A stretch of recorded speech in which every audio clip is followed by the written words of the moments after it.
I call this meeting to order.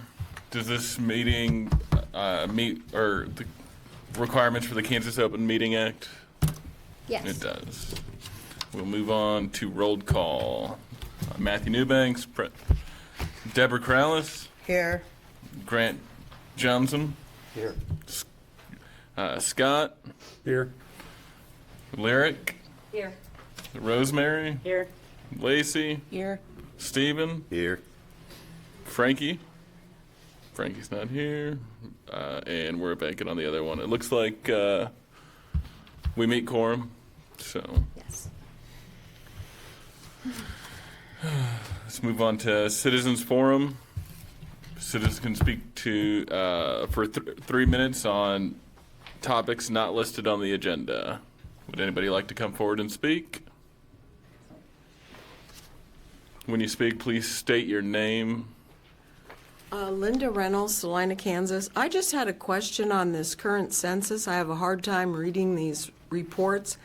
Currently, there's 80 pets in foster care? No? But this says as of February 5th, there's 66 dogs in foster care and 14 cats.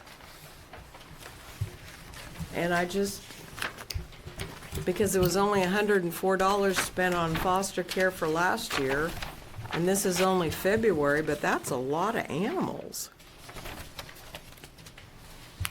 Where are you seeing that page information? Are you It on? doesn't have a page, it just says current census of animals in care.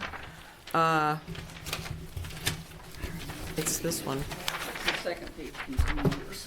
Is that what it is? Well, the first page was Yes. here, and then it went to the second Okay, page. and well, that says summary, and then it at the has, bottom is what you're talking yeah, about, right? We don't have yes. that. Yeah, there is, we don't have anything in foster care right now. But it says you have as of February I'm 5th. not sure where that information came from, but Did you find where it was? yes, Anyway, yes, ma'am. Okay. Yes, ma'am. So there isn't any animals in foster care? No. But if this is wrong, how do I know the rest of this is right?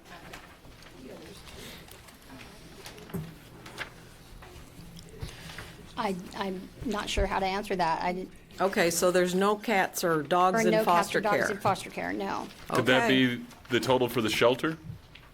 And not in foster care, just the total animals in the city's custody at this time? Yes, I believe that. It just was typed probably wrong for foster Yeah, care. So that, I that would looks like assume the that's typical number. roughly what Well, that it's is. kind of tough when you're trying to read schedules, and if it's not right, Yeah. I'm just was concerned. Thank you. You only have 14 cats in custody? Yes, we only have 14 cats right now because we have not had very many surrenders coming in. We did for a couple of months. We filled up on surrenders almost every week, but we have not had any surrenders the last couple of weeks. And I need to make an observation that your totals for the current inventory, right above that, it's 15. So it would appear that these numbers are not accurate. If that is 14 currently in care, the above numbers are saying 15. So there's a discrepancy there. At the time when we did this, there was 21 cats in care. That says 21 cat kennels available. And there was 21 cats in care at that time.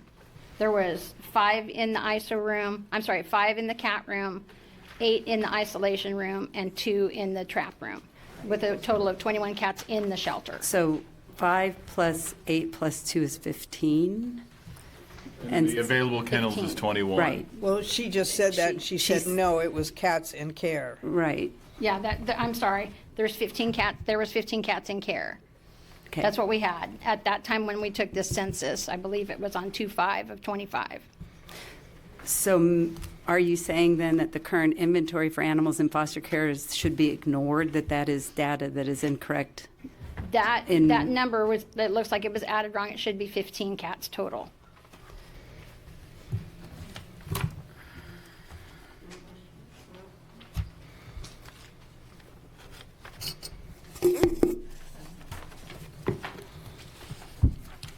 Would any other citizens like to speak?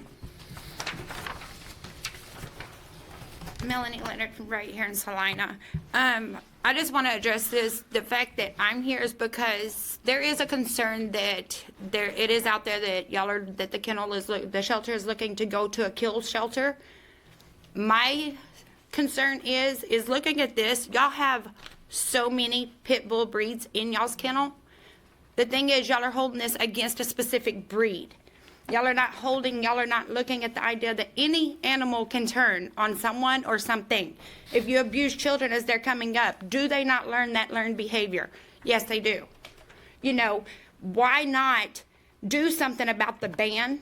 Whenever y'all are holding all these pit bulls waiting for transfer, what are these isolation room number 2-8? What's in there? Because the thing is y'all have all these kennels held up when there's people that need help with their animals and stuff. When these pits and pit bull breeds, however it is, they could go back to their loving homes. But y'all choose to do this. Oh, all of a sudden, we're going to be a kill shelter now. What's going to be the first target? The pit bulls, because it is a ban. I will tell you that the shelter has nothing to do with the pit bull ban. That's dictated Right, I understand. That's dictated by the city. But we can advise But the the thing city is- to relook at this, so that's why she's bringing this up. Yes, if the city would relook at the pit bull ban, y'all's shelter would not be as full with pit bulls because y'all are having to pick these pit bulls up, take them out of loving homes. You know, if y'all didn't have to go through that, y'all's shelter would not have that many. My idea is if y'all back this on lifting this ban for y'all's good of crowdedness in the shelter, then maybe we could get something done with the commission. Because until that ban is lifted, that shelter is going to stay crowded. And it's not right to any other animal or anybody's loving fur baby to be put to sleep just because we have in the city of Salina a pit bull ban. I personally have a lab and a Dachshund, and I can tell you, my son was attacked by a Dalmatian. He was never attacked by a pit bull. I have been bit by other dogs. I've been bit by one pit bull, and it was my own back home. And that was because I was out of character around it. It's not the breed. It is the way they're treated. So if y'all can look at backing the ban, getting it lifted, helping us out as citizens, let these fur babies go home where they belong. That will help y'all shelter a lot. That's all. In their defense, the city has told them they are not allowed to speak. And the city needs to raise that. 3 quick items. Talking about the cat kennels, are we looking at current census of animals in care? Is that the page we're looking at? Yes. Continued. The current census animals of care continued probably. Is Continued. The way I read it is 15 animals being held, available cat kennels 21. Correct. So I think we're looking at 2 different numbers there and confusing them. Second quick point, I think the city did recently give people an opportunity to relook at the ban, and that change failed. Third point, while sipping coffee on my front porch this last June at 7 o'clock in the morning, I was attacked on my front porch by a neighbor's pit bull. While walking down the street, my neighbor's Great Dane bit my ass. Excuse me? Let's be more Language. It's in the appropriate. dictionary, it's not a bad word.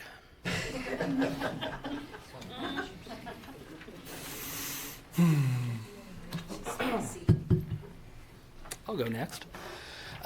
Good evening, or afternoon. My name is John Blanchard. Matthew, are you the chair? I am. Okay. That's correct. I'll address this to you then, sir.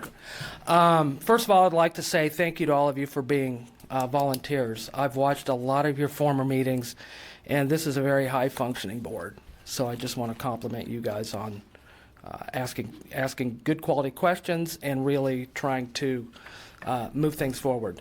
I'll just reiterate a couple of the questions that were brought up here before, or comments that were made. And one of them is that in watching one of your meetings, there were recommendations made by veterinarians. I had hoped to learn a little bit more about those comments, but you guys will be voting on approving minutes. They were not included in the packet to the public. So I can't really speak to what that veterinarian said without kind of getting maybe some things incorrect if I don't have that in front of me. The But minutes that today that we got for the last meeting? the minutes from the last meeting, Okay. they were not available to the public, so I can't. Okay. I would like to address something like that, but they weren't available. But one of the comments that she had made is that was said earlier is that some of the overcrowding due to the pit bull population in the shelter and the court holds is causing the public to be told when they call in that we don't have room for strays. So hold it, find a friend to hold it, or just let it go. And I think that's unacceptable. I can see how that may be necessary, but it's solvable. And it seems like my recommendation would be before we even start talking about being a kill shelter, I think we really need to make sure that we've checked everything else off the box before we go there. It just seems like we're going to a nuclear option before we've explored, will this work and will this work? And from the cat side, I've talked to a number of people, and they've said there are a lot of shelters that are going to a catch, spay, I don't know if you do, or whatever, and then release that if you don't have the space. And just one last thing, I hope that you guys can place it on your agenda at your future meeting to have a discussion about a public-private partnership, and in particular, a model such as Prairie Paws that is happening in Emporia, in Manhattan, and in Ottawa. Thank you. There are several advantages that go along with that. The least of it being that it's a network. So if you do adoptions, if we only have a few, we can send them to another place to get them adopted, and they don't have to sit in the kennel and wait. So there's more opportunities to clear animals out of the shelter. And I saw in the packet that we have another disease in the shelter, or had one. It also is possible if you have 4 kennels in a system that, or shelters in a system, that if you get a disease in a quarantine, you can move the healthy animals to another shelter in that system. So I think there are a lot of advantages that we can pursue before we go to a kill shelter, because a lot of work was done. We had great volunteers. I'd like to see them back. But I'll sit down and let others talk, but I appreciate what you guys are doing. In particular, the packet that you put together, Mr. McCready, really appreciated that. But thank you all. Thank you. If you check that Prairie Paws website out, we're not the only shelter that's full. There are a lot, even the ones that they are hand in with, they are also all full.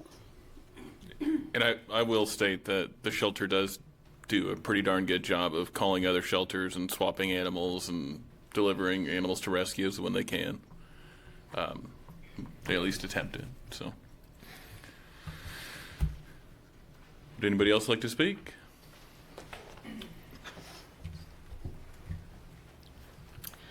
Rose Bass, I'm the former director of the Saline Animal Shelter. I've been retired for 11 years now, or almost. I still get phone calls at home about people concerned about the Saline Animal Shelter. I want you guys to know from my heart, that was my baby. We started out at 1960, West Old Highway 40. We had 19 dog runs and I think 12 cat cages. It was always my dream to build a nice shelter, and that dream did come true. However, that dream is quickly going down the drain as far as I'm concerned, and from what I'm hearing from everybody. Number one of the things that really concerns me is we always had a strict routine on cleaning, and we never had animals sick like they have animals sick right now. I don't understand what's going on there. And another thing, was the veterinarians notified about this meeting? Yes. Are you sure? Yes. Because I had lunch with a secretary of a veterinarian. She said they never was notified today. And also grants. Have you gotten any grants since you've been there, Monique? I know. Vanessa got quite a bit of money when she was there. Have I'm you just gotten any going to grants? quickly step in and say we would appreciate if you address the board, since Okay. this is the board meeting. Okay. Well, I'd like to know if she's gotten any grants. Then I don't do you believe address she her? has. Okay. No grants. Okay. And I do believe, we hear a lot too that it's always full, which granted, I know a lot of shelters are full. However, when you call in about a stray dog and they tell you just to let it go, and then it ends up getting hit by a car, that's not a very good feeling. And as far as I'm concerned, that's not a very good way my tax dollars are being spent, you know? Where there's a will, there's a way. And another thing, I get a lot of phone calls about people, well, I go to the shelter and they're always on their phone there, and they're sitting there on the phone talking and laughing and carrying on. You know, there's a time and a place for that. I never even would let my staff eat or drink out in the front lobby. It's just disrespectful, I think. There's a lot of things that needs to be addressed. I'm real concerned about the sickness. I follow Helping Hands Humane Society in Topeka. They just adopted 35 animals, and they have pictures of everybody adopting their animals, and they're all healthy. I don't understand how that shelter can be spotless. Of course, I do know that they have an excellent volunteer group, too, that comes in, and I think we're probably the only animal shelter in the state of Kansas that don't have a volunteer group, and that's pretty sad. What does that say? What does that say for our community when we had some good volunteers? I mean, they were dedicated. They were still there when I was there. And I mean, they'd give their heart and soul. And make sure you read the letter in the packet about the lady that got attacked. And there was no caution note on the gate or anything about the dog being vicious. And she ended up with over 80 stitches. She suffered the consequences. Whose negligence was that? So, and I just want to second what John said.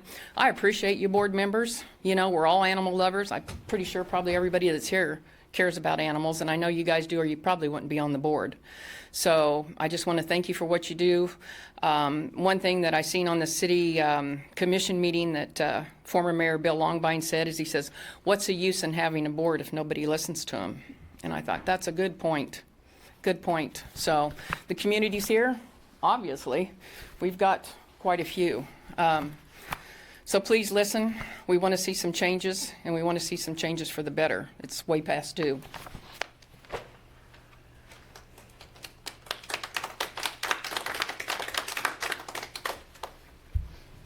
Anybody else like to speak? Howdy, Annette Cox. I worked under Rose Base and also under Vanessa. I was there for 19 and a half years.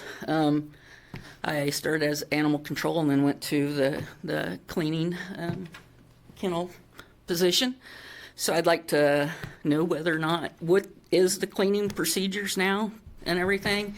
And also the volunteers, they are the reason why it became a no-kill shelter. Why in the heck would you disband something like that, treat them like crap, treat them like crud, when they're the ones that made it no kill?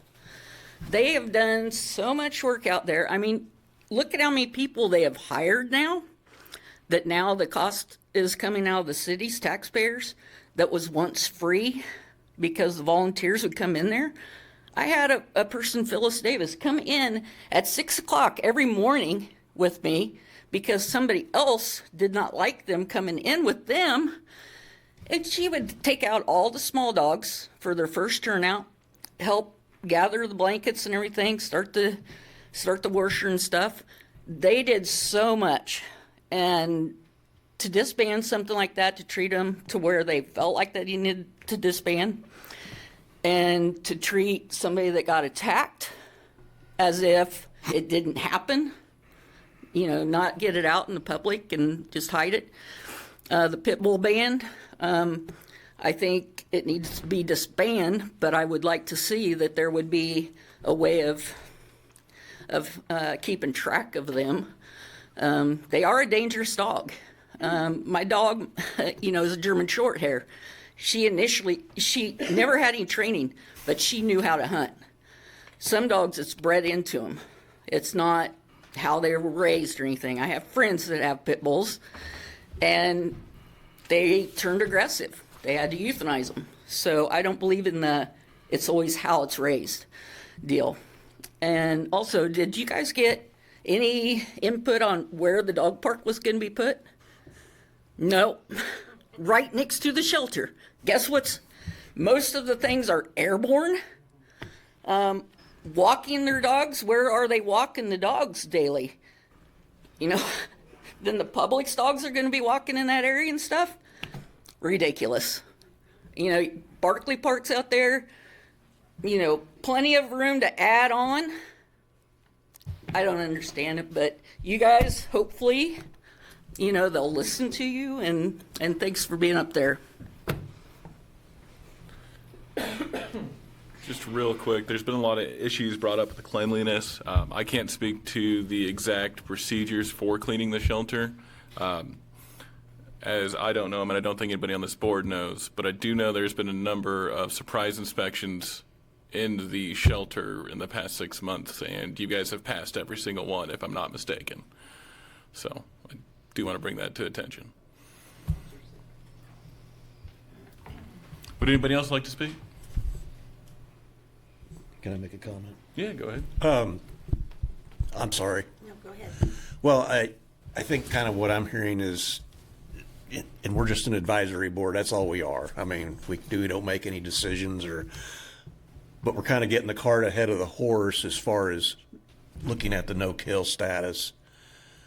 If the city can make some solid traction on this breed ban, I like what they're saying right now is they wouldn't do that without the other half, putting more onus on the owners for the behavior of their animals. That's kind of how I read it. But if something could get done quickly there, that might eliminate the need or open up a lot of space for the kennel. I don't know, but I think that should be fully vetted before we just do away with the no-kill status. So that's just my opinion. Kim Dennis, born and raised resident.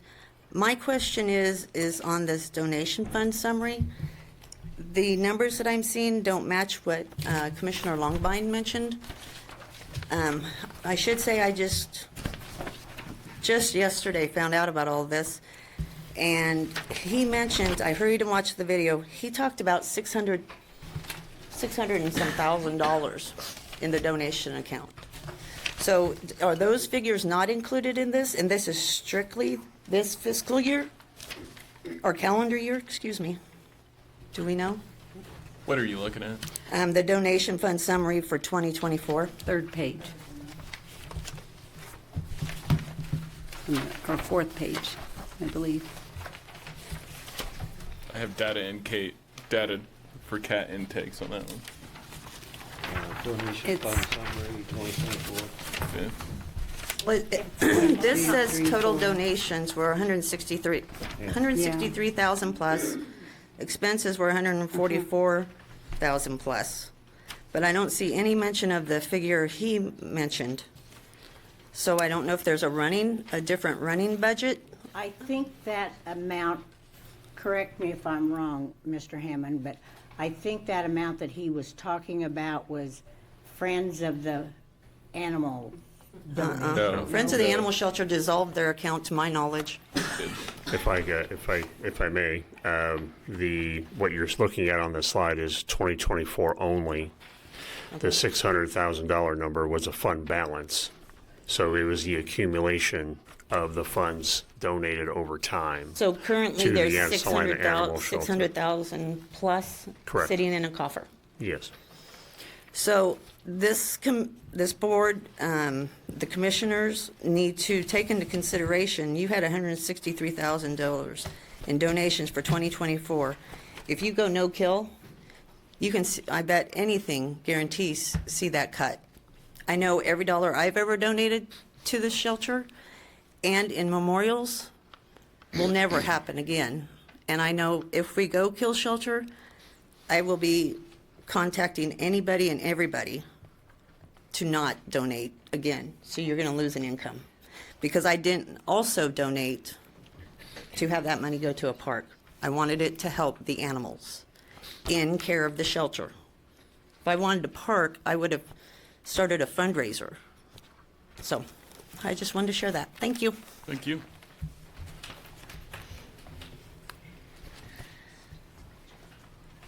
Would anybody else like to speak?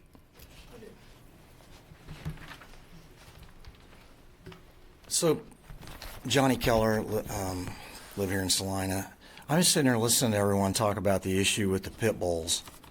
How many pit bulls do we have secured in there?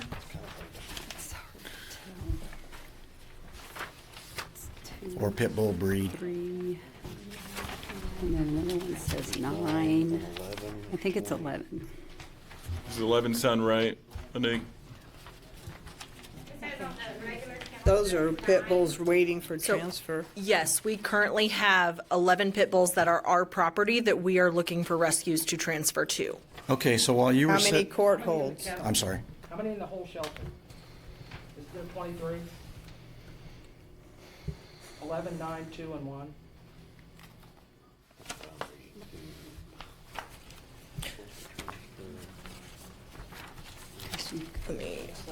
Oh, you are correct. Yes, sorry, I read that wrong. So in the court hold kennels, there are 11.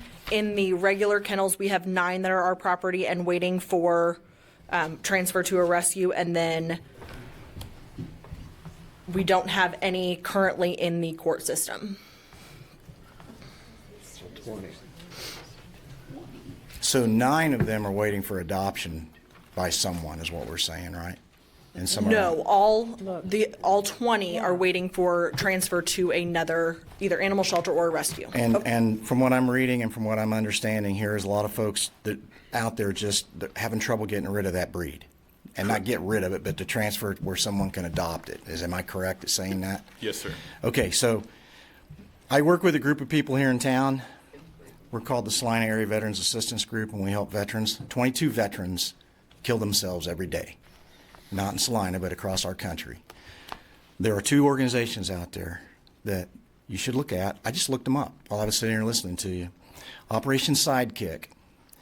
They take pit bulls and they retrain them for service dogs for veterans. The other organization is called Pets for Patriots. So these are organizations that say right there, we take pit bulls. So I thought I'd just pass that on for information. Thank you. Thank you. Do you happen to have, well, you were looking it up, if you're here at the end of the meeting, can you help us make sure that we have that information? Thank you. Okay, so on the left side, it says pit bulls for transfer 9, and then on the right side, it says pit bulls for transfer 11. Yes, the 9 are in the regular dog kennels, which has 36 kennels in it. The 11 are in the court hold kennels, so those are 2 separate kennel rooms. And there's like a multiple of puppies, so that's why. I saw that on the Yeah, intake. there's a multiple of there's mommy, daddy, and puppies. And yeah, 7 puppies. Would anybody else like to speak? Does not appear. Huh? Sure. Sorry, Kim Dennis. I just recently got married. Sorry. I forgot to ask on the donations. I'm wondering why funds are not being spent on animal needs and instead posts are being made asking for donations of supplies needed. If we've got money in the coffer, shouldn't it be spent on that? Just a question. I believe a lot of those funds are used to help out surgeries and stuff like that. That's kind of what a lot of those funds are earmarked for. But if we've got $600,000 in there, I know any of my donations have never been earmarked for surgeries. I think that was misunderstood. That 600,000 is donations to date. That's not meaning we have 600,000 in our bank account to spend. Is that correct? It's a fund balance. Yeah. So that's what It we is a have. fund Because they're balance? getting ready to spend 213 with the 10,000 contingency on the park. And they've also started designating 150,000 of that to expand the other dog park. I think that's where in the past you'd give to the Friends of the Animal Shelter, and then you knew your money was going towards those things. Yeah. Okay, thank you. Nope. Okay, I just want to address the gentleman that said that the pit bull, the ban repealed, failed. The reason that it failed was we had more than enough signatures on the petition. The county told us that when we registered people, they could sign that day. We registered between 200 and 250 people, and they gave us wrong information. So these 250 people signed our petition, but weren't considered registered for a month. So they got kicked off. Addresses were put in incorrectly, so they got kicked off. Not all of it was, we didn't have the backing. It was the county gave us misinformation about registering and signing, and those names got thrown off. So May 2025, here we go again, the petition. So anybody that wants the ban repealed, this is it. And just to clarify, that's with another organization. That is not with the Animal Control and Advisory Board.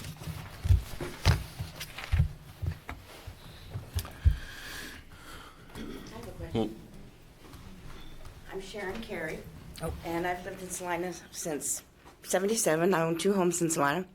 I have a question about the transport, the ones that are waiting for transport. How long have they been waiting to be transported?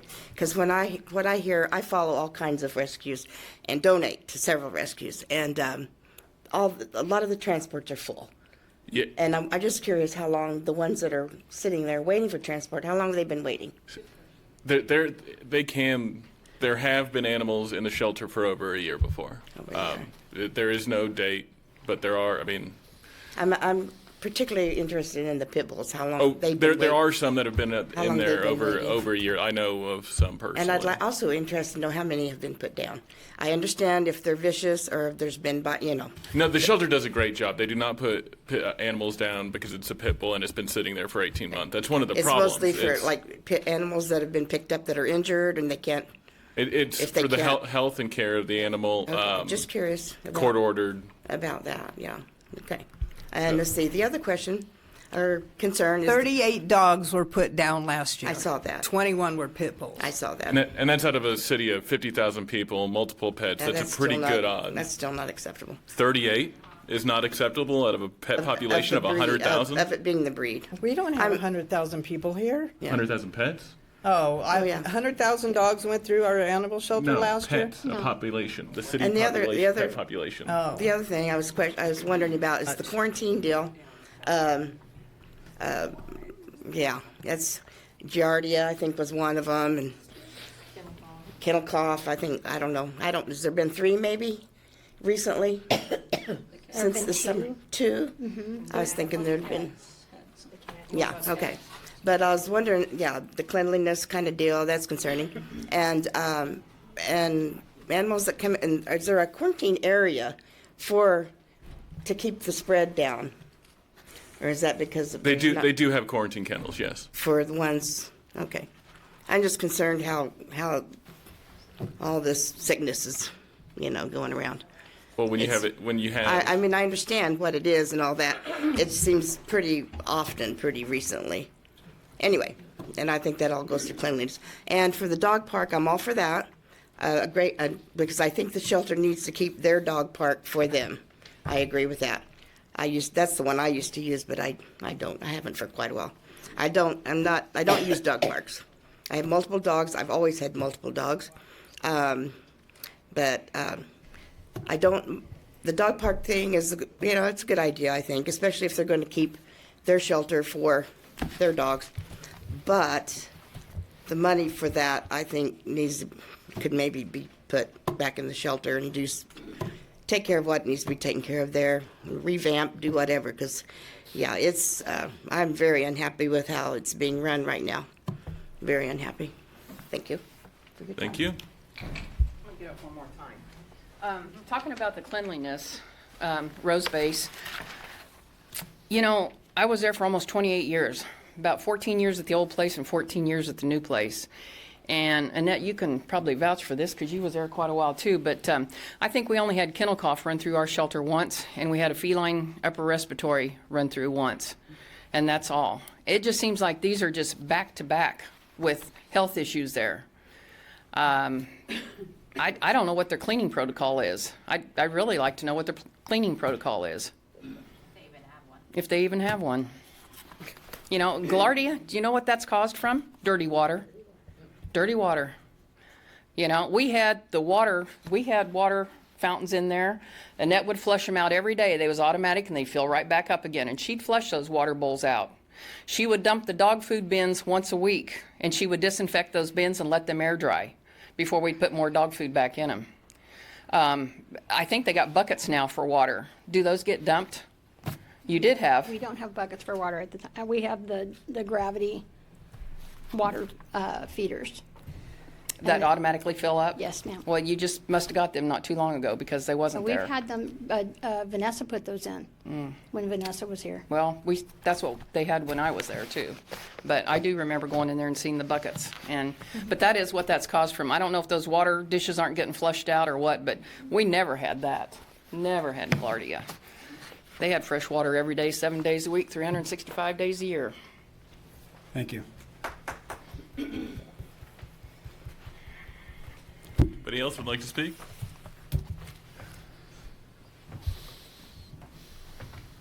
Melanie Terrell, and I'm very late to this discussion or party and don't know anything about any of it. What caught my eye was the notice that you were going to consider going or rescinding your no-kill policy, which really concerned me and got me out on a snowy day because I thought it was important that we keep that policy. And I didn't know whether you were going to get to it later on your agenda, but now it sounds like maybe you've talked about it before. So if somebody could tell me what the rationale or why you're particularly thinking that's necessary.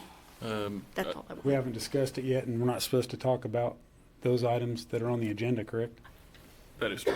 Well, that's what I thought, but people had brought it up, so I Yeah, thought, well, we maybe you let it already go, talked yeah. about it and you were just taking action today. So I just wanted to register that that's why I'm here. Okay, thank you. May I ask for just a clarification? I really don't have any questions on this. Will there be public comment available for those other items coming up? Because we didn't see that, and so we felt like if we didn't say something at the beginning, there'd be no opportunity. Well, I believe the way it's organized now is public comments at the beginning of the meeting. Yeah. And So then if you guys discuss this, then It'll be there's next no meeting, other yeah. time. So if you say you can't discuss it if it's on the agenda, then it's the way it's set up. Yeah. You have to set it up different. okay. Yeah. And then just Hey, hold on. Just- At the commissioners' meeting, when we're up here talking and they're going through it, then they take it out to the audience and then they bring it back to us. So why doesn't that apply with this? I mean, if we're going to sit up here and discuss something, if they don't agree or they do agree, should they not be allowed to respond? That's how they do it at the commissioners' meetings? that's for you guys. Just the last thing just a information general question is that at the Monday City Commission meeting, they had a small discussion kind of about things and said that there would be a study session on the 24th of February. Were you guys aware of that? I mean, did that come through here? Not officially, but we heard it. Okay. I've never received anything about it. Okay. I would just hope that maybe, I don't know, maybe a new business, if you have new business, if you can address that. Come on. Richard Otto Humphrey, the second, Salina, Kansas. Good to see everyone. Yeah, I caught the tail end of this, I guess. But yeah, just trying to think about things as, a doggy hospice out in the fields. I brought it up at one of the North Salina Community Development Board members' meetings when they had Manhattan come down, which was also a really good place to go see how things would work out for us as well. But yeah, if we could look into a doggy hospice, out there and let them roam, that'd be cool. I think we have the resources and just an idea out there for someone to have fun with. Thank you.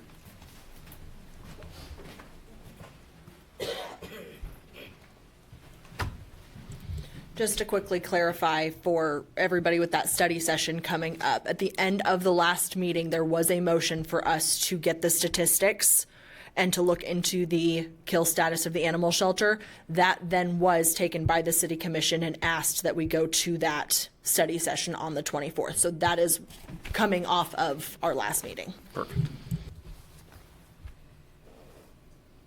Anybody else?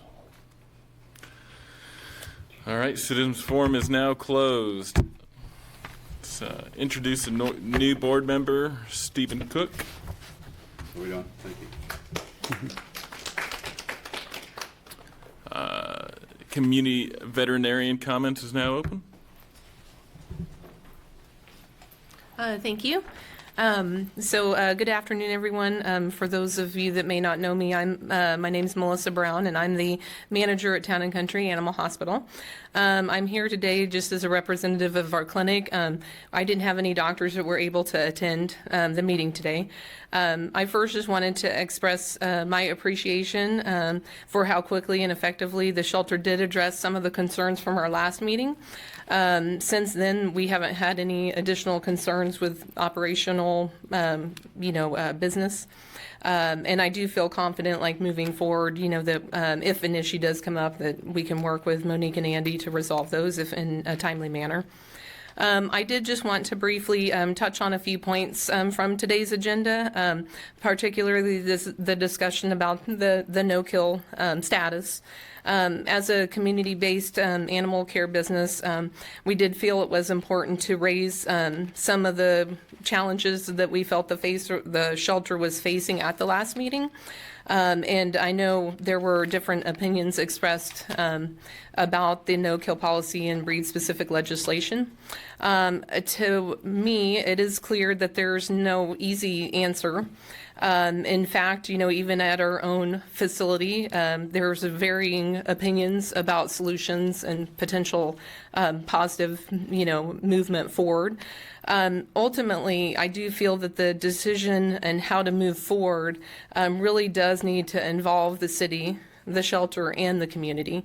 We definitely understand the need for solutions, and we are going to fully support whatever decision is made the best that we can. At the same time, we'll be vocal, and if we feel a proposed solution isn't achieving the intended goal, offering, constructive feedback and helping move things in the right direction.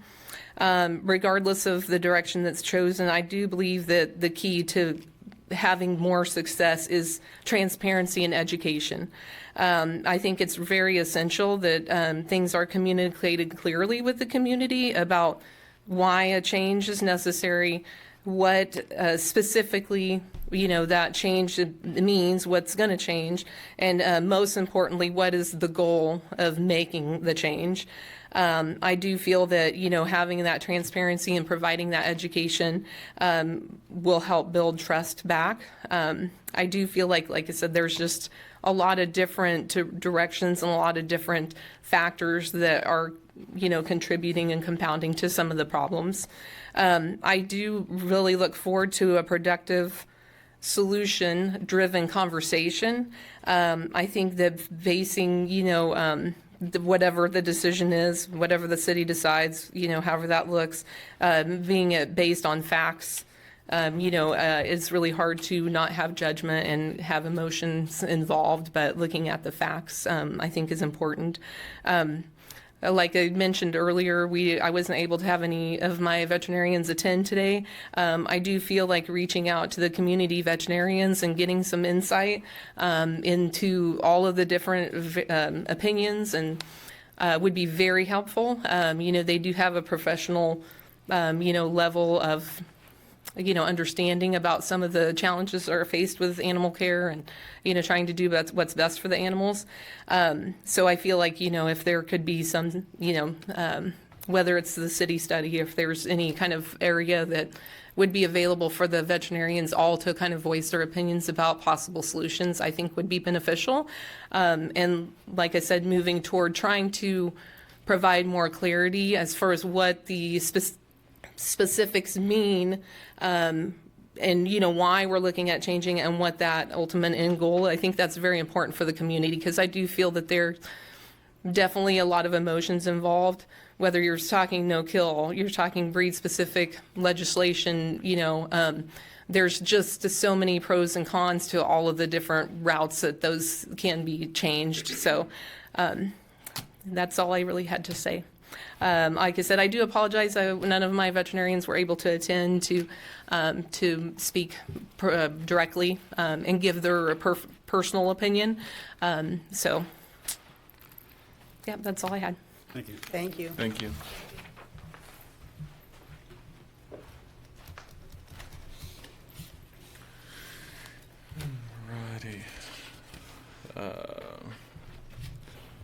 So I hope everybody has a chance to look at the agenda for today. I make a motion to approve it. Second. It's been called and seconded. All in favor? Aye. Aye. All opposed? Ayes have it. Move to approve the minutes from last meeting. Before we approve the agenda, I wanted to let you know that we summarizing the vet comments and the request for what you guys had requested for no kill and the summary of Mr. McCready's packet. They are in the minutes, and it was a very long, lengthy meeting. So I hope that we got everything in there, but we just wanted to make sure that everybody had a chance to read it and make sure before you approved it that everybody had had a chance to read it. No, I mean, to my it looks like a great summarization. It was a very long meeting, so I don't think we got everything in there, but I think we definitely got the highlights. So I move to approve the minutes. A second. It's been called and seconded. Those in favor? Aye. All opposed? Ayes have it. And now we can move on to new business.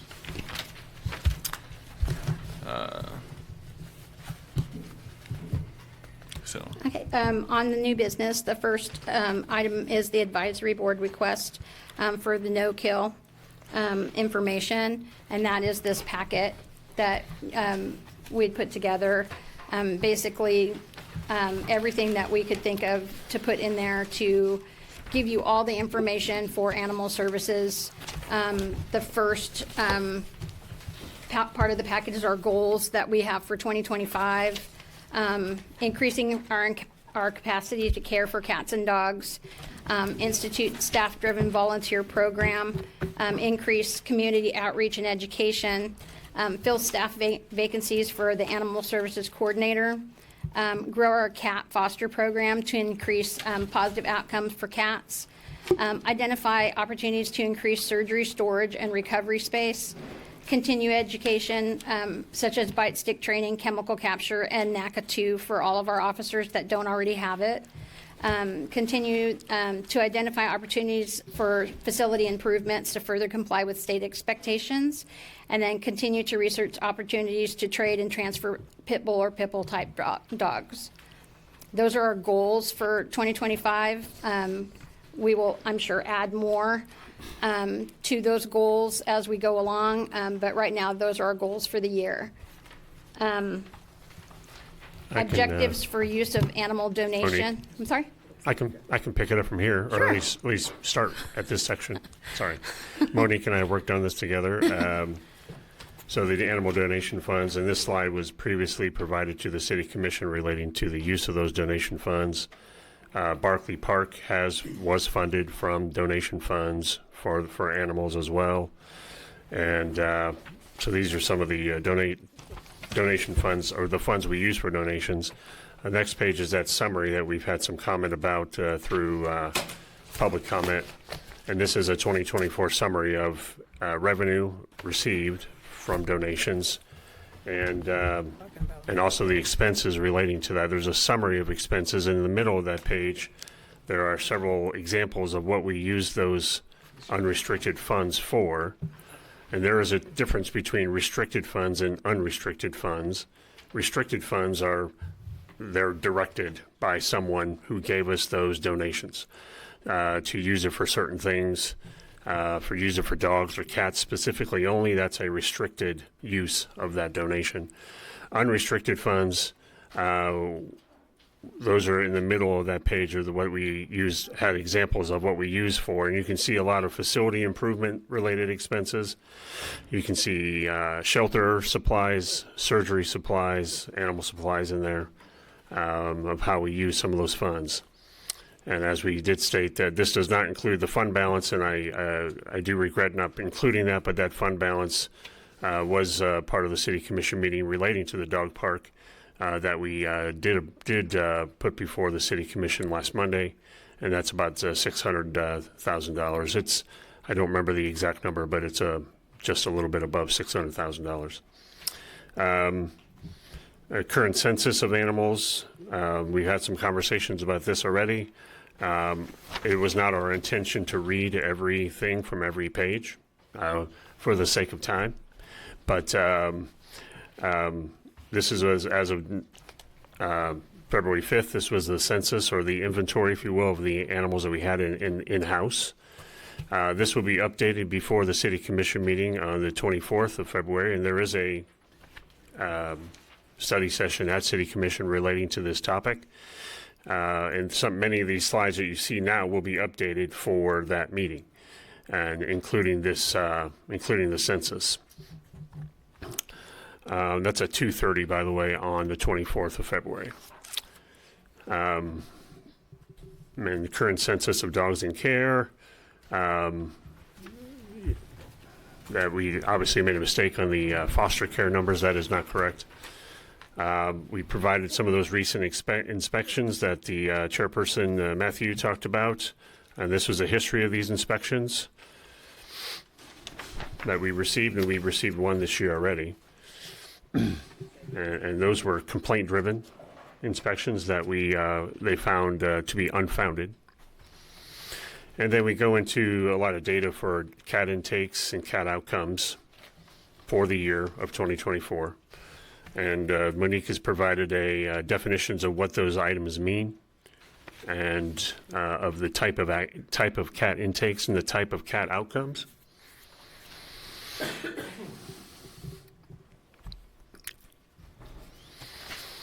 And then we do the same for dogs, dog intakes and dog outcomes for 2024. I'm just going to jump in quick, Sure. Jeff, just Feel to free. clarify so that you guys understand. When we are looking at that data for cat outcomes, that 86% euthanasia, that was high in 2024 because of panleukopenia in the community and those cats that then are coming into the shelter. Would that count if I had a cat with Panleuk, or I found a cat that had a Panleuk, I brought it to you guys recognized it, had it, and you immediately put it Yes, down? we That is would. included. Yep, that is So included. Even if you had the has cat come- for 10 minutes? Yep, it has come into our care. It is. We had one today, unfortunately, that came in, looked pretty rough. We immediately tested it before it went any further into the shelter. It was in our intake room. It immediately tested positive, and we euthanized right away. And that goes towards those numbers. That does count, okay. And I think Andrea said 86%, but that's 86 cats. The percentage is right next to it. So, sorry, just want to clarify. Thank you for the clarification. Dog intakes, dog outcomes, with the definitions in there as well, and how we calculate live outcome. This is the calculation that we receive that we've always used from the Best Friends Animal Society. It's live intakes, subtracting the cats that died. When we say loss, what does that mean, Monique?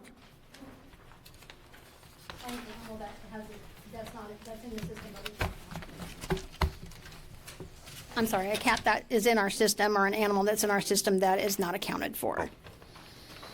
And then minus euthanasia divided by the total live intakes. And that's the percentage that we have for cat live outcome percentage, and showing that no-kill percentage. And that's the threshold in which we kind of live by, or have lived by, relating to being a no-kill shelter. And I'm speaking out of turn here, because I'm not an expert. I think Monique and Andrea are much more than I. And as Andrea stated about the number of kittens, cats that have come in that have been have unfortunately put to sleep, that number was relatively high for cats.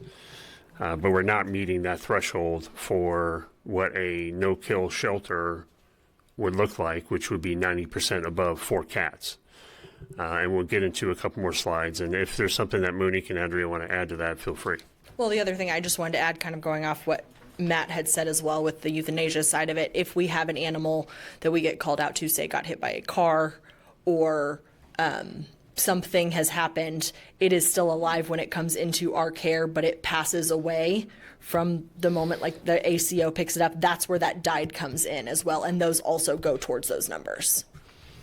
It seems to to skew it to that. It's all intake. Yeah, it's seal skews it very high. Yes. 2024 dogs live outcomes percentage. We're 95%. We're above that 90% threshold for dogs. But then I provide a slide after that combines cats and dogs together, showing that percentage, and that percentage being under 90%. So can I get some clarification on these intake outcome reports? So it says the animal number that you give them, the name, that they're a dog, their breed, their age, their color, the date you took them in, their size, small, medium, large, where they're kept, if they're altered or not, and then it says danger. What does that mean? Can I come up and take a look? Because sure. we don't have that in front of us. So I Yes. just want to see what report you have to help clarify that, or I can just take one of the sheets. Right with there.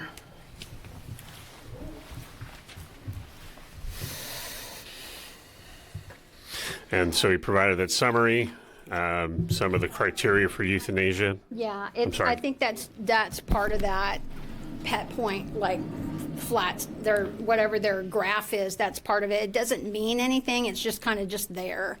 And you can mark in there, like if it's dangerous levels, like 1, 2, or 3, like not dangerous would be 1, very aggressive would be 2, and then vicious would be 3. Okay, but we well, don't use that. That's something the software has as an option. It is not anything we use. We don't put that into the software. Then you should change your software because you've marked most of these pit bulls as aggressive, but it says no, they're not dangerous. And I think that miscues your. I didn't see that it said. Oh, I'm seeing it as gender, not. No, danger. So it says. Danger. There's no yes or no, or They don't it use just. it. Because we don't use that. Well, then it shouldn't be there because it miscues your records. Okay. Because you're killing a dog, saying it's aggressive, but you're not using the danger to let us know that it was dangerous. I mean, and I don't believe for a second that the dogs that are marked aggressive were aggressive before they got there. You know, we're Monique we're and I speaking had about a data year that ago, no one else has Monique and I access had to a in this room. conversation at Dillon's, and she said to me, no matter what they say, I will not kill these dogs. They're good. And I said, as long as that's your stance, I've got your back. And now they're dead.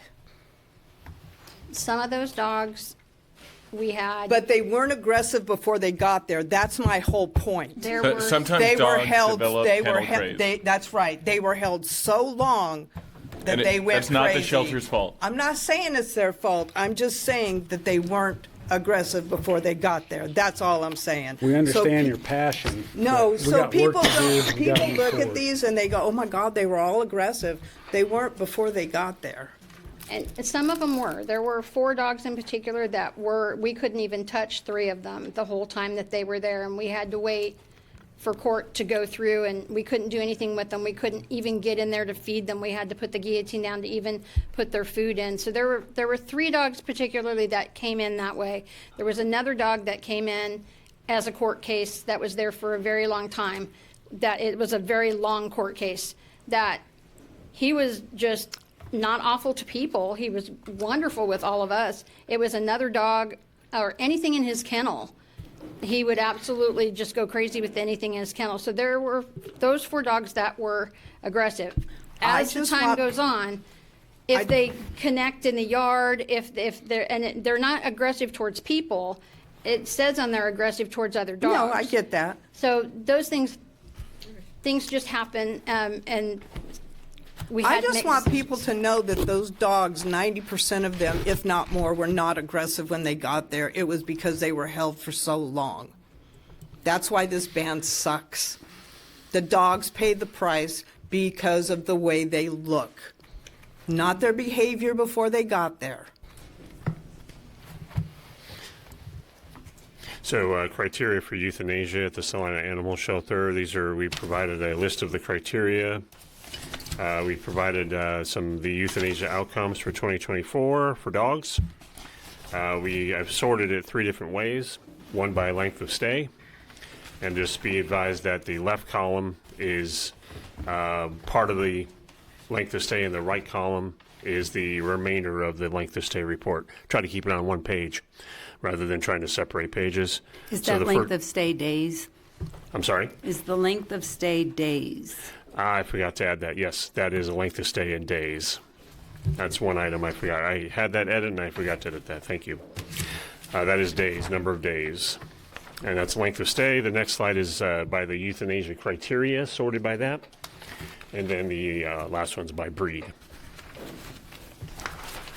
We have a no-kill philosophy. We've had a lot of conversations about what our philosophy is going forward. Some of the comments I heard today were about the ability to take in strays and surrenders, and we often had a history in the past year and a half where there are times in which we have not able to take in the strays and surrenders, and as someone said here, that's not acceptable. So we felt as a staff that our capacity to care for the community's animals was higher than a philosophy about no kill. And that's really what I want to report today. That I don't think we can label ourselves as a no kill shelter when we're not achieving the objective, which is 90% live outcomes. That's just my thoughts. But we will always strive for that goal to try to get to that 90% with the funds we have, with the general fund that the city gives us, and with the donations that we might be able to get. It's our goal to get to that 90% live outcome. One way to do that with cats is have more fosters to nurse kittens and to take care of kittens. That's one example. And on that, like right now, we have one cat foster, and she can only take from a certain age up. So if they come in and they're a week old or a couple days old, that gets difficult because we don't have a place for those kittens in that age group. And so I think I have a few more slides, but I did provide some previous slides that we have shown the City Commission about the animal shelter dissolution. That was the same information I provided to the City Commission last year in September. And then we have some slides about what staff look like for a city-led volunteerism plan, and not just parks or not just the animal shelter, but really department-wide. That would start with the animal shelter. So there's some notes in here about that, about what we would expect. And I won't go through this in detail, but if you have questions about it, please ask. So how did that process work to go away from being a no-kill? I thought that's what we were just going to get an understanding of this meeting. We were going to... Well, I'm sorry to interrupt. I certainly hope that I met the spirit of what you were asking for in the last meeting and provided that. But it sounds like the decision's already been made. No, it's not necessarily a decision or a not decision. Essentially, it's a standard that you're living up to or you're not living up to. We're going to strive to be a no-kill. You're not going to get wrapped around that 90%. They're not going to drive their van around. They're attempting to hit the 90%. If you look at the numbers, the cats really hit them hard last year. So, right. I mean, technically, they're not hitting that 90%. But did that decision just get made? It wasn't a decision. It wasn't a decision. It was just, this is how many animals have died at the shelter. Okay. I mean, I guess if you look through it, if you look through the causes of why they were put down, I believe I saw 5 for length of stay, and all of those lengths of stay are over a year, I believe, or right at a year. So I guess you could say that they chose to put 5 animals down. That was their decision point, and that would not have affected the 3% threshold to get there.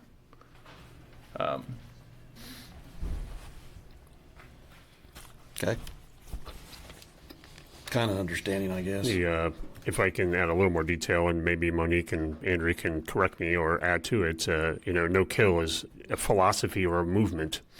It's it's not a certification or a something you have or don't have or pay a fee for to certify. It's just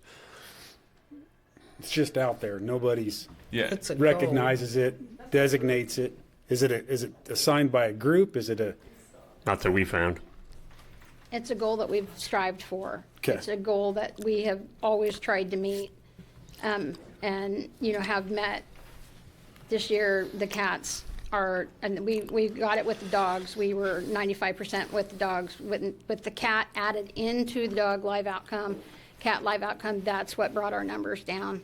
Right. So we're trying to figure out ways that we can raise that live cat outcome. Panleukopenia did hit us pretty hard. I think for the city as a whole, I think a lot of the veterinarians were seeing a lot of it. Mm-hmm. We were getting a lot of trap and release animals that we don't know if that's how it came Right. in. I'm aware of all that. The thing I was getting at is like we're chasing something that doesn't exist that we've made up ourselves, or So it's not something we've made up. There's Right. a national group called, was it Best Friends? Okay, that's what I was yes, getting at. Best Friends. Okay, it's their Network, and designation they're that we're it's following. their Okay. kind of they've set up this. So if somebody else made calculation. one that said 80% would be good. I'm just saying these We are don't send them our data. these are numbers we just want to achieve Yes. because it's a great goal. Yes. Okay, that makes sense to me. But why don't we send them our data? Are you addressing the board or? You're referring to the. Transparency would be wonderful. Right, we've got to move on. You're referring to who's. I'm sorry, Mr. Blanchard. You said whose data is sending whose? We are considered a kill shelter by Best Friends because we don't send them our data. If you go on their web page, they will show you data from all these other places that are they don't call it certifying no kill, but in one breath you say that you use a formula from Best Friends. They provided it But- to us.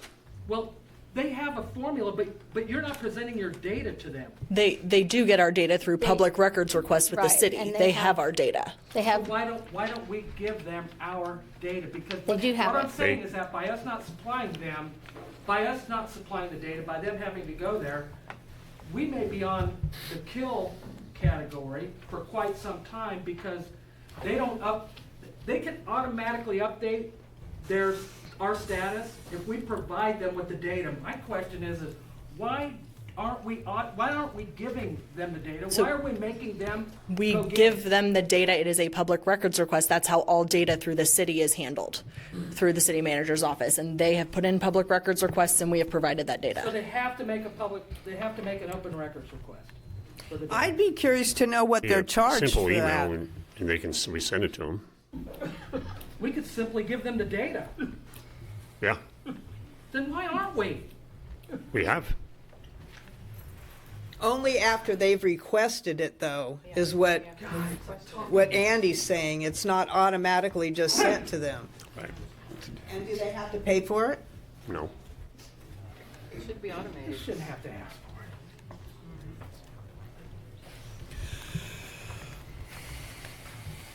So the no-kill thing, back in 2019, when the commission brought up the pit bull thing, they talked about going private, or private whatever, where the city's still kind of involved, but it's privately taken over. And Shrek, or Shrag, or however we say his name, stated that he wanted to go that route, and that was it. That's all that was ever brought up. Gotcha, Michelle. Why isn't that part of this now? Why isn't anybody looking into it? Because Vanessa has reached out to the city several times with no response, and we're here. It needs to be looked into. I don't have an answer for you. I don't know. Are you sure there was no response? Yes. Right from the horse's mouth.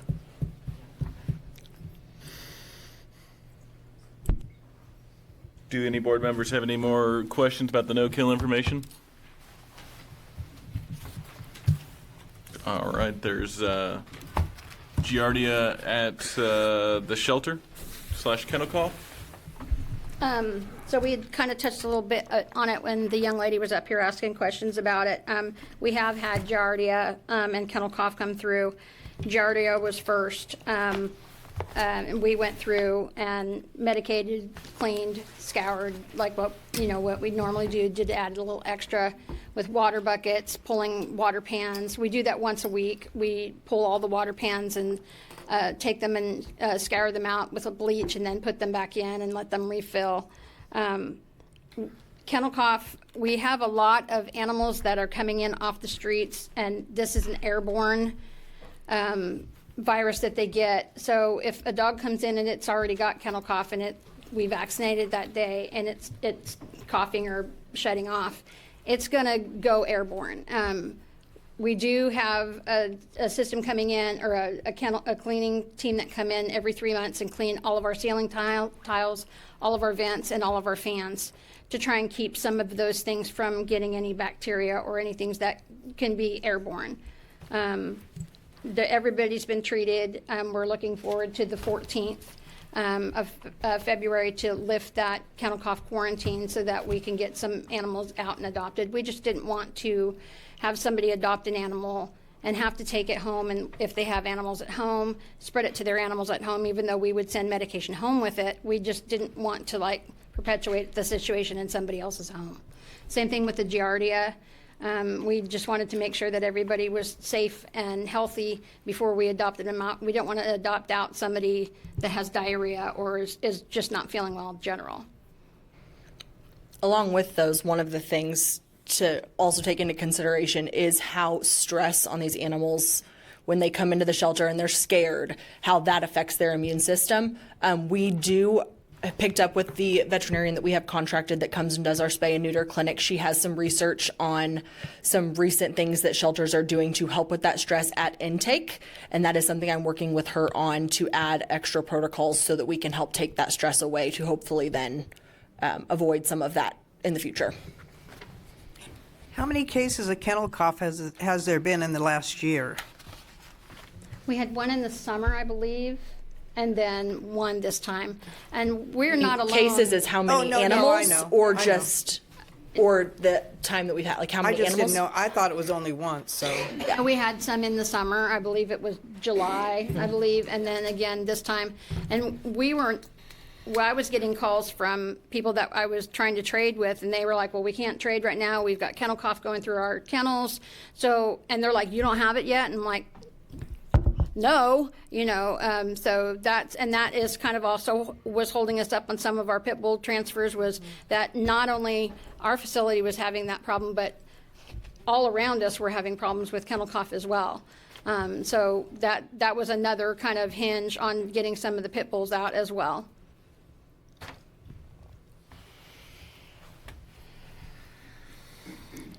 If we want to move to our last new business, that would be the dog park at Parker Park. Thank you. I just want to let you know that, yes, we talked about this a little bit already, but we do have based on a verbal recommendation from the Kansas Department of Agriculture about not sharing spaces of the outdoor kennel space or exercise yards with public animals and shelter animals. We had identified a space pretty close to the animal shelter. It was across, it's at Parker Park, which is, so there's the animal shelter, there's Carver Center, there's a parking lot, and then there's a green space. And then it's a small dog park that we are looking to construct this year. And then once that dog park is open, then that entire area behind the shelter will all be staff use for their dogs to exercise. And I just want to let the board know, and it's my recollection that I did talk about this with the board previously, but I might be wrong on that. But if there's any questions about that, I'd be happy to answer. I think you mentioned that it was a possibility, but I don't think it was like etched in stone. I think I talked about it in September of last year. So it had been some time because presented to the City Commission in September as a study session regarding animals, and usually I try to couple that conversation with Commission with this board, which would have been in November, I believe. Would have been in November, been before that. So, thank you. Yeah, just if you have any questions, let me know about the dog park. Is it going to be separated, big dog, little dog? Maybe 3-pod system, large dog, small dog, and then one will be closed for the all rotational 30. maintenance. But I would predict that all 3 be open upon completion, because there's no point in So what maintaining happens if you have a big dog and a little dog? What do you do then? Yeah, I think I've heard that comment. I've heard some people say that they walk back and forth. I think Rosemary talked about that before with not her dogs, but one of the people that go to Barkley Park very frequently. I don't have 2 dogs, so I don't know the answer to that question. I have 3. I think it's your choice then. Small, medium, and large. Usually if they come to Barkley, there might be 2 people with them, and one takes them into the small and one takes them in the big. But most of the time, if they have a little one and a big one, that little one is used to being around big dogs, so they'll go into the big dog park with their little buddy. Got it. All right, I believe that's the end of new business. Moving on to old business. Scott introduced a packet last time, which we couldn't take a look at because it wasn't in the spirit of the Kansas Open Meeting Act. But this time it is on the agenda, so we can take a look at it. Go ahead, Scott. Okay. Everybody has a copy of that packet. I'm not going to go through the whole thing. It's information that led to the dissolution of Friends of the Animal Shelter. A little history, why I'm doing this, why I'm bringing it up. Retired from the city of Salina. I'm compassionate about our city. I want to see it thrive, and also want to see the animal shelter thrive. A lot of this stuff we've talked about tonight, the Friends of the Salina Animal Shelter wouldn't have fixed all that stuff, but they would have made great improvements and made all the things we talked about tonight easier by getting animals adopted, transporting them to other states, other communities, raising money, raising funds. You see some numbers in there about all the money that group raised, donated, helped. That doesn't even come close to the amount of hours spent, time spent walking dogs. Most likely, it depends on who you talk to. We've hired more help. That comes at a great expense when you're paying wages, you're paying benefits. Most of that was caused by the dissolution of the animal group. There's reasoning for that, and it's all in that packet of information. What I want to see done is on the very last page of that packet, I have pre-written a motion that I want to just discuss. We won't make it a motion right now. We'll discuss it and then modify it as needed. Just another example. We got the group's gone. Employees have been hired. We're borrowing from you're having to come over and add to your duties, taking you away from other portions of the city of your regular job that group could have done. Now we're spending time, employees, benefits, wages, to develop a new volunteer group. Okay, I am so glad they're doing that. They need to get a volunteer group, but they already had one, and it was organic. It worked. You had compassionate, caring people to take care of those animals, and it's all gone. So on the things I want out of the city is for them to recognize what happened, explain it, review it, provide information to the public on what happened, why it happened, what are we going to do to correct it, and let the community know we're going to make it right. Okay? So I'd like to open that up for discussion, and then in a little bit I'll propose a motion. Was a big issue on that, it was the waiver itself that the city asked these people to sign. A big it was a portion of it. There was many things. Nothing's ever one thing, as we all know. It's several components, and that was a component of it. Did anybody Do you have a sign that? copy of that? The resolution? It's on the last page of the packet. Copy of the waiver that they were asked to sign? I'm not sure if it's in there or not. I don't think so. I think it, there's a lot of questions on what happened. I think you should read off the why we should dissolve, where that release form was one of 21 complaints. I mean, I think. Okay. Why we should dissolve Friends of the Saline Animal Shelter. 1, the day-to-day operations at the animal shelter are driving volunteers off. 2, there is no trust between the volunteers and the shelter staff. 3, we are not needed at the shelter. 4, we won't sign the release form. 5, there is a breakdown in communication over the years. 6, some of the staff won't talk to us. 7, we only have 18 volunteers. At our peak, we had 200. Dog volunteers do not want to come back because of the way they are treated. 9, the shelter hired dog walkers. 10, poor management. 11, the safety issue with the animals was never taken care of. 12, lots of ACOs have quit. 13, profanity and lazy attitude of some of the shelter staff turns volunteers away. 14, the volunteers feel like they are being used.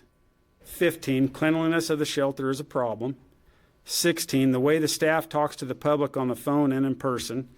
17, volunteers can't exercise the dogs. 18, our volunteer jobs are not fun anymore.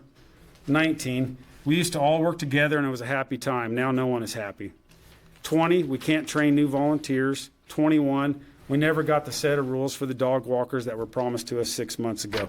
Now all of those are at different times and different points of the eventual dissolution of the animal shelter. That was an internal piece of discussion amongst the friends, if I'm not mistaken, correct? Yes. Was the waiver the kind of the straw that broke the camel's back, though? That's my question. I wouldn't say there was a straw. Okay. It just got to the point where, from the volunteers that I talked to, they would come in, they wouldn't be talked to, they'd be ignored. I do believe they got some blame for maybe some inspections and stuff, so the staff quit communicating with them and talking to them. At one point, it was said that they were told not to talk to the volunteers. So I'm curious about number 12. Lots of ACOs have quit. What's the turnover there? We've had the same, so we've had 2 have been there for going on A year. No, We're well, coming up on. Bridget and Lonnie have been Oh there for yes, longer than our shortest amount of time on ACOs. They're coming up. They were hired a week apart, and they're coming up on their year anniversary. What's the longest serving, roughly? So Lonnie's been. Bridget, she's been here the longest. She's been here 2 years. She'll be 2 years Longer for than 20. On the 16th, she'll be here 2 years. What about Lonnie? Lonnie, the same. He was hired just a little bit after Bridget was. So 1 year to 2 years is kind of the range. Right, and there's always been a kind How of many a- have quit, though? It says lots of ACOs have quit. This document was from 2023. Yeah, I was gonna ask Scott. Do you know like a date or when this document, this list of things were brought up believe it- compared to now? I believe it was 2023. Yeah. There's always been a lot of turnover with ACOs. I mean, it's just kind of the Without nature of the beast. without researching that and bringing specific numbers, we don't have those Right. in front of us. You really don't get to know a job until you're there like 2 years. You really And get to Danny figure was it out. there forever? Well, 20 years, Mhm. 18, me 24, 28. my opinion, if I've been we're at 10. bringing back the volunteers, which I think we need to save the city some money. Excuse me, I'm sorry. Can I think all 21 of these complaints should be addressed and worked on. Can I jump in here just a second? I've been trying to watch this online, but I can't watch it because you guys are not coming up to the mic to speak. So this is your time as a board. I'm sorry, I'm the interim city manager, Jacob Wood. This is your time as a board. If you want to call on the public to speak, they need to come to the podium so that we're recording this so everybody can hear it online and at home. So I have a I just heard some rumbling over here. We just want to know what you're saying. Well, he talks about it being up on you got all these new TV screens. How come our people at home can't see what we have in the packet? Once again, you're not at the podium, so people can't hear Right you. near the podium, If the board wants to call on you to speak, that's fine. Okay. Yeah. Can I go ahead and speak now?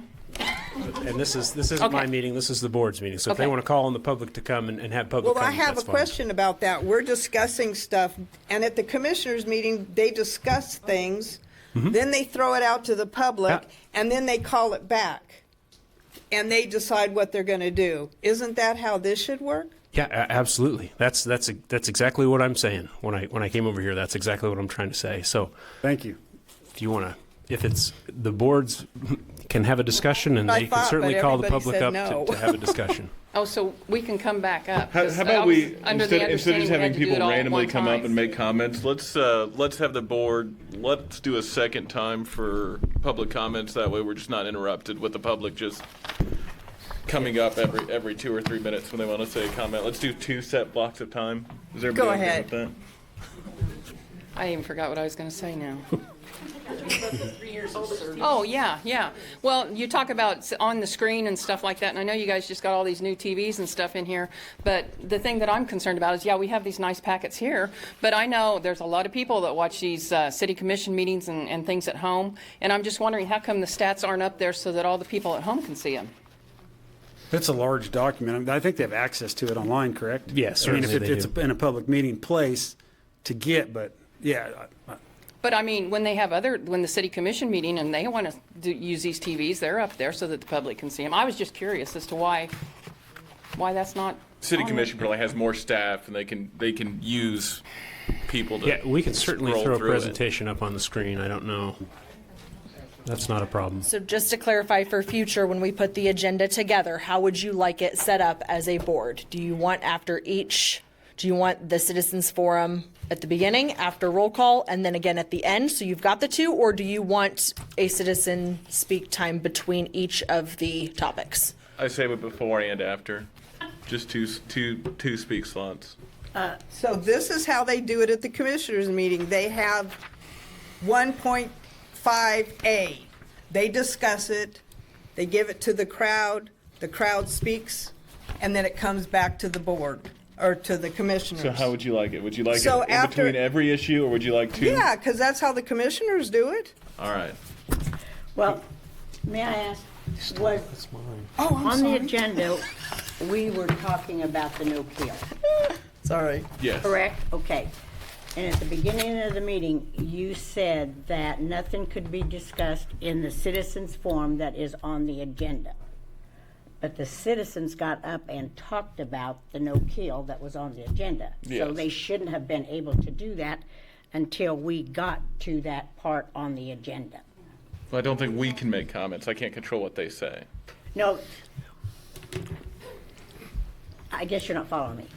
You had said, and this is what they do at the city commission meetings, anything that's on the agenda, No. the citizens cannot get up and speak until that comes up on the Yes. agenda. But before we got to that, the citizens were talking about the no-kill, and they shouldn't have been. They should have waited until we got to the advisory board request for no-kill information. I don't disagree. I'm just, So it sounds like I think the biggest part of this is getting clarification for the next meeting on how we would like to run them public moving comments after forward. each subsection Okay. of business. yes. We will put yes. that then into the agenda for future meetings. Perfect. But the citizens can get up and speak, but not on the subject that's on the agenda at the beginning of the meeting. If, as a board, that's what yes, then that's the way that we what will we set it want? up. So Sure. if the citizens have something to speak on, they can speak on that topic when we get to it Yes. during their citizen time. Would they need to vote on it? Can I, Scott, thanks for putting all this together, number one, but Awesome. I guess the question I have, going back to those 21 points on the second page, or Yeah, 20, we should not. still on that. Third page, 21 points. So to me, I read, there's 20 points here that are all kind of personnel, management issues. And then there's the waiver. It's more of a physical thing, but I guess on these issues, I don't know if it's our place to discuss this. I guess I want to know. You're talking personnel issues? Yeah, who's gonna take care of that or discuss that with Monique? That's part of the that proposed motion is for the city to evaluate and figure that out. We can't tell them what to do, but we can advise them that, hey, here's an issue, here's a way to look at it. If you put this together, then the city will know, figure out, investigate, find out what's going on. How did we lose an animal shelter group? Because it's just unheard of at an animal shelter, and then they can move forward and once you've recognized the mistakes you've made, or not, once you investigate, you might find something else out, and you can't move forward until you figure out what went wrong. We're building another volunteer group, but have we figured out what went wrong with the first one so we don't build one, do the same thing? That's the whole intent of everything that I put together. And I agree with that, but I guess as far as who is going to be addressing these 20 points with Monique. That I have no idea. I don't think that's my place or our place. Right. Yeah, I'm just presenting the information. Okay. And there's a lot more in the packet. That's supportive and whatnot. Right. It seems like to me some of these points are a little bit redundant, and I'm just wondering, were these at that time considered widespread among staff and volunteers, or were it specific staff or volunteers that were having issues? Because I think it might be a little bit different than when we're talking about that there's been turnover probably since that time. Is some of those employees still there? Is it something that we even need to be discussing at this point? Yeah. Well, with that motion, we're gonna figure all that out. That's the intent. But I guess my question is, do we even need to have a motion of that if this is some information that's already known? Like, I don't know if those people are still there. I've read through this. Right. And there are specific employees and volunteers mentioned in there. Obviously, those volunteers aren't there anymore, but are those employees there anymore? If it's something specific to an employee who's not there anymore, then do we need to have a motion on that? Well, we need to find out what went wrong, employee related or not, is my opinion. And that's why I'm asking if it's widespread or if this was employee specific. No, I don't. I couldn't quite through this. It was it was widespread. Yeah. It wasn't. Yeah, it was. This was an internal memo from like this packet is a lot of internal information from the Friends of the Animal Shelter. This was discussed at their meetings. I think Scott just wants to bring this to the city's attention and give it to them in a nice bow. Say, hey, let's take a look at this packet. Here's some information to help you out in your. Yeah, I think it's and not that. They take a motion and go with it. Any more discussion about this packet? I mean, any action on it tonight? No. Any more discussion on this packet before? No. I'd like to make a motion. Go ahead. Okay. I second it. Well, you got to make the motion. Read it off real quick. I thought you made a motion Okay. earlier. I move that the City of Salina authorizes the release of public statement addressing the recent loss of the volunteer support Friends of the Animal Shelter. This statement should, 1, acknowledge the loss of volunteer support and express gratitude for the past contribution of volunteers. Number 2, explain the impact of the loss of the shelter's operations, including specific challenges, financial impact, and potential consequences. 3, call for community support, encourage residents to volunteer their time, donate, and otherwise support the shelter. 4, provide information on how to volunteer or donate, include specific instructions or contact information. 5, express optimism for the future, convey a hopeful message, and assure the public that the city is committed to supporting the shelter and will review the mistakes it's made and correct accordingly. I further move that the statement be released prior to the next scheduled Animal Control Advisory Board meeting. Do we have a second? I second. All in favor? Aye. All opposed? Motion passes. Somebody need a written copy for that? I believe so. Okay, thank you. Looks like that finishes up old business. Are there any general announcements? Any other public comments that would like to be made? It's a race. Kim Dennis, I am going to ask you to make amendment to your new resolution to where you include something to the effect stating that people can designate their donations so that it can't be spent. I'm not anti-dog park, don't get me wrong, but so that my donation that I want to go specifically to take care for an animal is not spent on a dog park. You can do that. Yeah, it's restricted and unrestricted that he was talking about. Yeah, you can do that. Ever in my lifetime of donating to there have I been told that. She wants it in the resolution so it's read in front of the public so they know. When you see things on Facebook or anywhere else, comments made, it's just like, yep, you can donate to them. Doesn't say anything about restricted, unrestricted, none of that. Is that something that can be simply done at the shelter? We do ask when somebody donates, when they come in and they have a check and they want to donate, when they come up, we ask them, would you like a general donation, dog fund, dog park fund, cat fund, or is restricted, like say they want to get a bench for somebody or a memorial for somebody. We do ask that when people come in. You know me, and I have never once been asked. When my son was murdered, all of the donations went to you guys. Never once was I asked. That's something you can do, a piece of paper when you take a donation, say, where do you, or... Yes, we could put something together. Another big part of donations is they come in via mail. Right. So that's not a way to do that. Or But situations like memorial funds, they come in from the funeral home. We don't get that direction from those places that they're coming in. Most people will write it on the memo for their check. They'll write it either general, dog fund, cat fund. Not if they don't know it. Right. I mean, And that would be one easy way to fix that too. Sure. If it's funeral homes for memorials, you make sure the funeral homes know so that they can be saying that to who they're helping. Because I've never, ever had that said to me. yeah, we can get that. Okay. And then I'm questioning too on the ACO turnover. Why? Why do we have such a high turnover? Is it low pay? Is it treatment? Is it the working environment? I think that would be something good to be studied. I mean, that might help. I mean, maybe the city needs to up their budget to their employees. I don't know. But constant turnover can't be good. So, thank you. Thank you. My name's Linda Reynolds.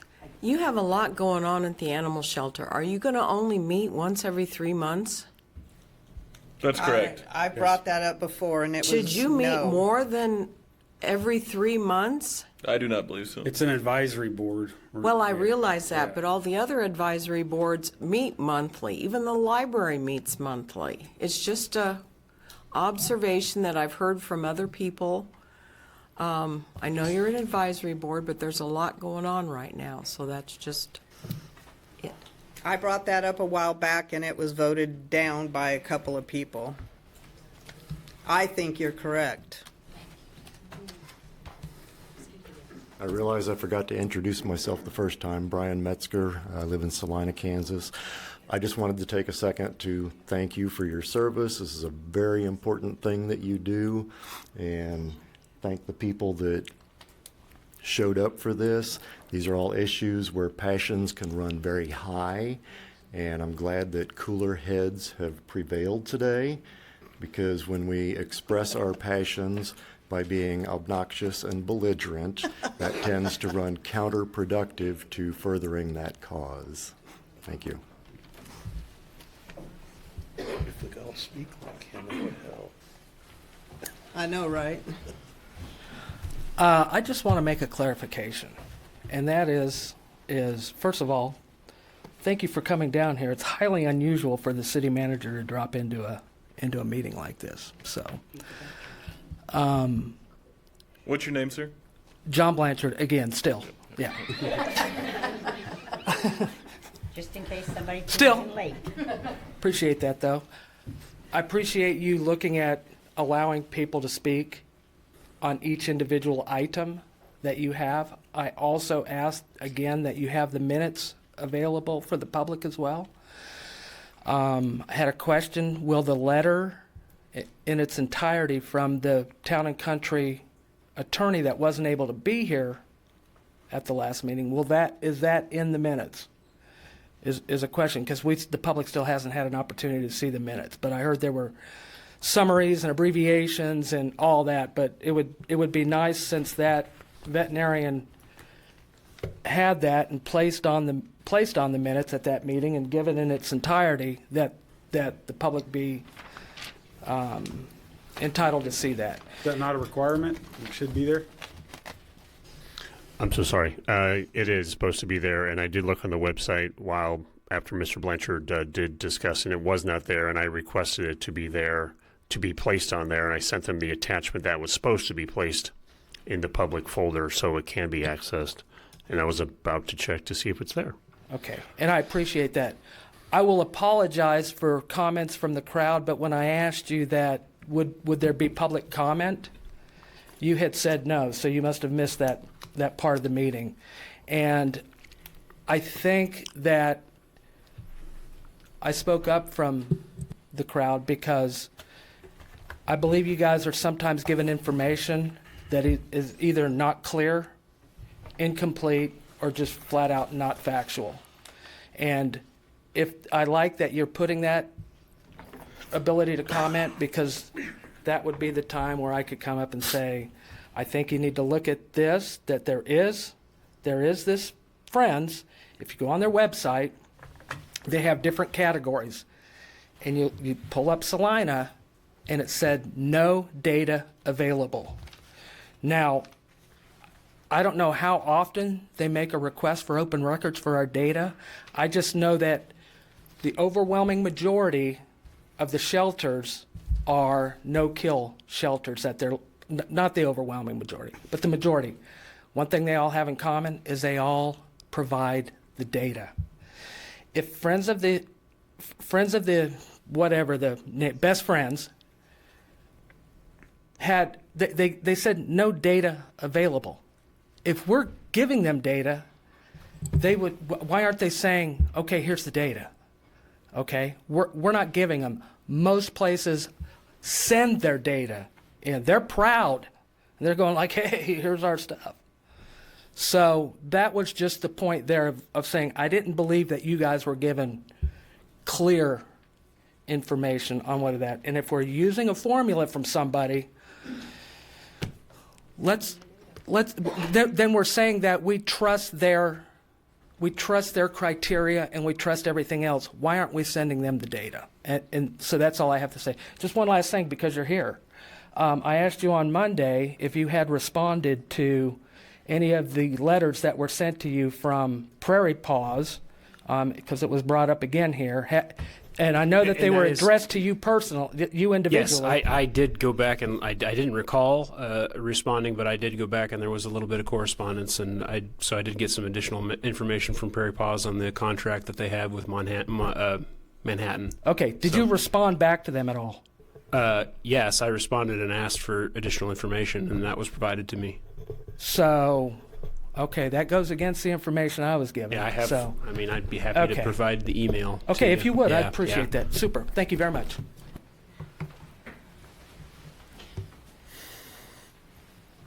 Hi, Michelle Timpson. I'm from Minneapolis, but originally from Salina. I just want to say, I think we've been here screaming from the rooftops now for 2 summers about what's been going on at the shelter and about the volunteers. We need the volunteers, and truthfully, I think the shelter needs a whole new revamping from the very top to the very bottom. And when the volunteers talking about the employees, I can name one off the top of my head because I had a personal run-in with him out in the public, and to say the very least, that man should not be working with animals or people ever. And I think a lot of us here know exactly who I'm talking about. He is an ACO, and he is a nightmare. So the other thing is, I think the website for the animal shelter, Kim mentioned that some people are having trouble getting in to adopt animals. They don't know when the shelter's open. It's clearly. There are some different websites or pages that have different times, I think, and that they're not getting in to be able to adopt animals. I'll get on and take a look at it. Yeah, so I think there's some misinformation. And because I live out by Minneapolis and Bennington, the public in the rural communities actually think the shelter is permanently closed. And I think that has to do with some transparency and the way it's communicated about that. And to the pit bull, the problem, the breed ban we've been working on.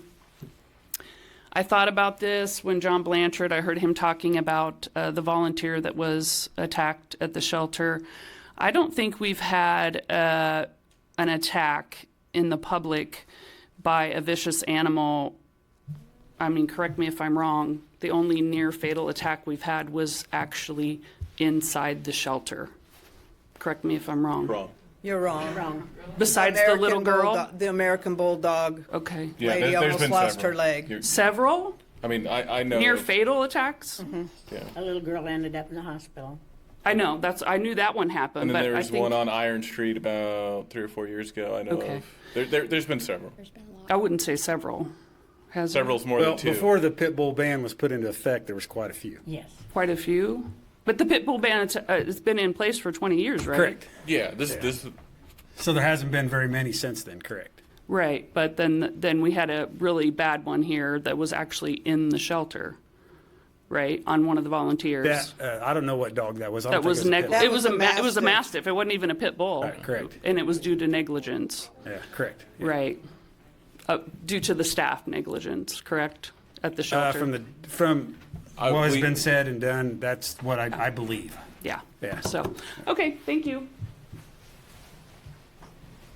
Tyler Sartain, I'm not going to take much of your time. We do have the petition going around. It's just public. Put it up to a vote. I mean, again, I spent over a year just sitting outside talking with people. I've talked with well over 4,000 people. Many people that couldn't sign because they don't live here. I talked to people that have been bit and attacked. One of the girls that was attacked was bit in the face. She said, it's not the dog. It was an accident. Take it or leave it. Sign, don't sign. I don't care. We have enough signatures. The last time we turned this in, there's a technicality on some of the things that went down and the info that we were told about collecting signatures. Otherwise, we would have had it and it would have been for a public vote. I know you guys can't really do much about it, but it's just public info. Again, we have people that support us, don't care about us, flip us off. I don't care if they, want to burn my house down. That's whatever. I'm just trying to get the people, the public, involved so the city doesn't have to take our rights away and choose what dog we can and can't have. So that's coming to May. We'll see Do soon. you have a place online that people can go sign digitally? You cannot sign it City online. will not take Um, an online It petition. has to be in person. And when we had our petition before the city, what do you call them? County councilor.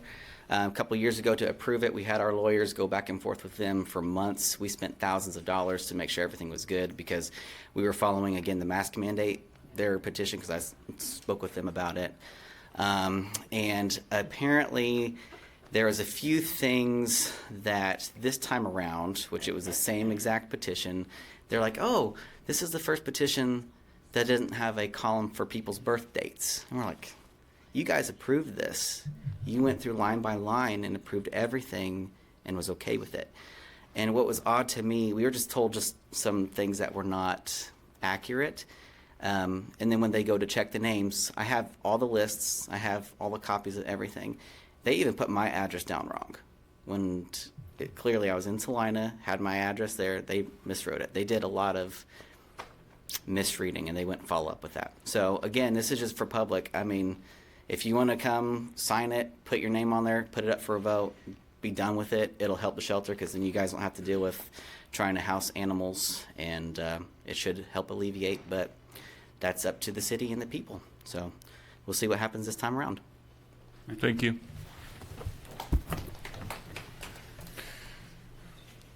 Last chance. Anybody else? right, well, if all business has been concluded, I make a move to adjourn this meeting. Second.